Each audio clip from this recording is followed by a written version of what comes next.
Hello guys, how are you? Sunita Williams goes to the space station with Butch Wilmore to test the newly built spacecraft. NASA said in a recent media conference that it has to stay there till February 2025 next year. Why it happened? Let us watch this video till the end. Sunita Williams is an American astronaut of Indian origin who has been to the space station twice so far. Sunita Williams, who went to twice and was spent more than 322 days in space. Thus, she became the second woman to spend most time in space at 322 days. American astronaut Peggy Whiston stood at the first place to spend most time in space. This is the third spaceflight journey for Sunita Williams. Previously, she went to the space station in 2006 and 2012, where she also did a spacewalk for a total of 50 hours and 40 minutes. In 2007, when Sunita Williams was on the space station, she also ran on a treadmill in space during the Boston Marathon, thus making history as the first person to run a marathon in space. On June 6, to test the newly made Boeing Starliner spacecraft, she went into the International Space Station with Butch Wilmore.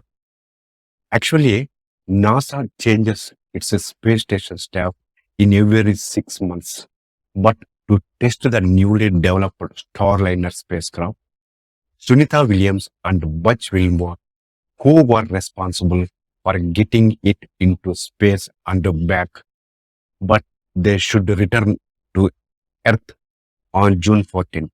But due to technical problems and helium leakage in spacecraft, both of them have to stay in the space station for 2 months.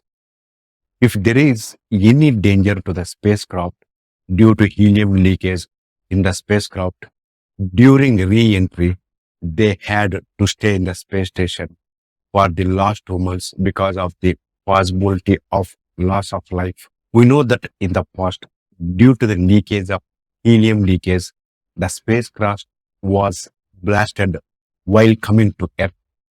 Because of that, our country astronaut Kalpana Chawla was died. On August 7, NASA made a recent announcement at a press conference that there is a software problems and helium leakage found in the spacecraft. That's why they should stay in space station until February next year, 2025. But NASA says that if they are not able to come safely to Earth by Boeing Starliner spacecraft, alternatively, it could be brought back by SpaceX Crew Dragon spacecraft. But NASA has stated that it will be possible in February 2025. In fact, before spacecraft travel, due to the leakage of helium, they were discovered the problems of Starliner spacecrafts, guidance controller thrusters. But before the travel, Sunita and Wilmore checked the spacecraft. The capsule was plagued by helium leakage problem on the way. However, spacecraft said that there is no danger to the astronauts as there are plenty of helium reserves in the spacecraft. With that courage, Sunita and Wilmore went into the space station. That's why Sunita Williams will stay in space for a few more months. But let us hope Sunita Williams comes back to Earth safely from space. Please subscribe, comment, share. Thank you.